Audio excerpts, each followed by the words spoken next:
pouvoir amener le Congo dans le haut, dans l'émergence. C'est pourquoi nous nous sommes ligués avec M. Félix-Antoine Tshisekedi. Tout dépend des motivations dans lesquelles on crée son parti politique. Et il n'y a pas de flatterie? Non, il n'y a pas de flatterie. Il n'y a pas de... Parce que nous en avons vu, hein, vous n'êtes pas le premier à le faire. L'histoire semble se répéter. Depuis sous Kabila, il y a eu la création de partis politiques, de mouvements, des associations soutenant Joseph Kabila. Et une fois qu'il est parti, les mêmes mouvements, les mêmes associations se déversent encore dans l'actuel régime.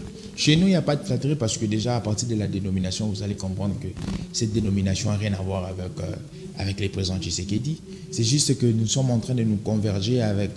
Parce que peut-être au nom des affaires, au nom du président Tshisekedi, il faut prouver loyauté, fidélité. Non, nous sommes en train de nous converger. Lorsqu'on est nommé sur une ordonnance présidentielle, on devient tout de suite loyal et fidèle. Même sous Kabila, l'histoire, on connaît l'histoire. Le président Tshisekedi, lorsqu'il nomme, il nomme pas pour que les gens puissent lui redévoir. Il nomme enfin que ces gens-là travaillent pour les comptes de l'État. Enfin que ces gens-là apportent leur intelligence et leur crème intellectuelle. Vous pensez que toute nomination est faite sur base de compétences et surtout de la méritocratie? Exactement. Êtes-vous rassuré que toutes les nominations qui sont faites? Je suis rassuré parce que mon autorité morale, M. Jean-Louis Baouna, et les témoignages par excellence. Il fut nommé en 2021 comme directeur général adjoint de la DGDA.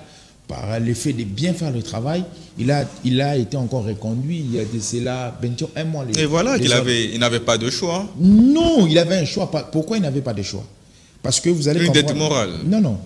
Le président avait un choix. Vu le travail qui est fait sur le terrain, parce que si vous allez à la DGDA, vous allez comprendre que la dame qui était là, qui était la directrice générale, a été, je ne vais pas dire l'essentiel, mais a été mise de côté. On a remplacé par une autre personne.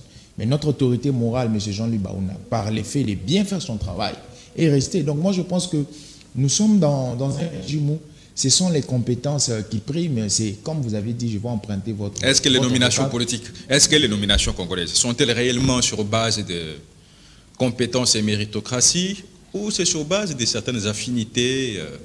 Non, je pense que les affinités, en politique en général, c'est un indicateur qui vient en dernier lieu.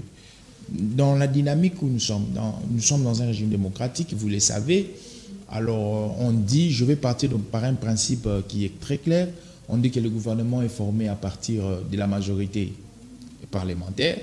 Donc ici, ce qui compte, ce sont les forces parlementaires. Vous connaissez que nous sommes dans le système de quotas. Il semblerait que la plupart de ceux qui sont aux affaires n'ont pas même des députés à l'Assemblée nationale, moins encore au Sénat.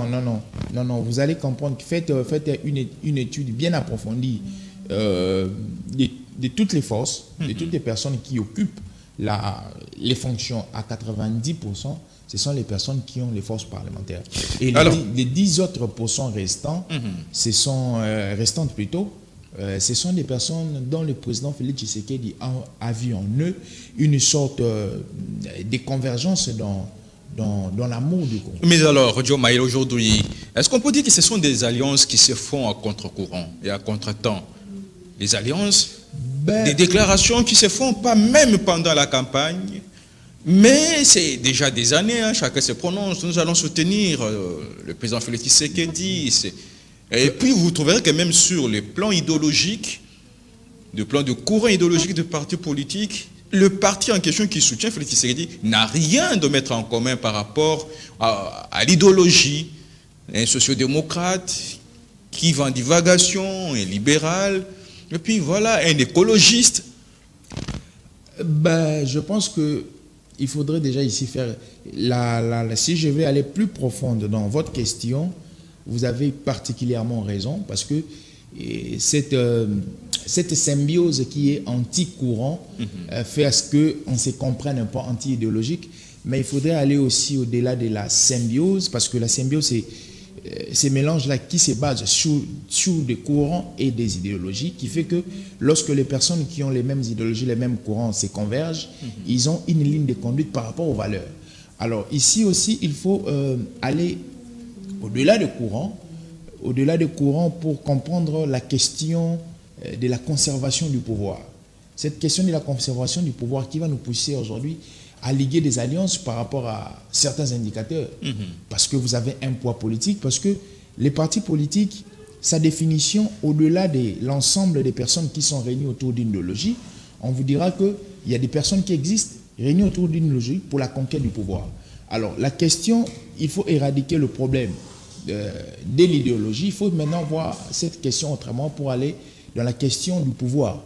Ce qui fait que les gens puissent plus se réunir ici au Congo, c'est ce sont les intérêts.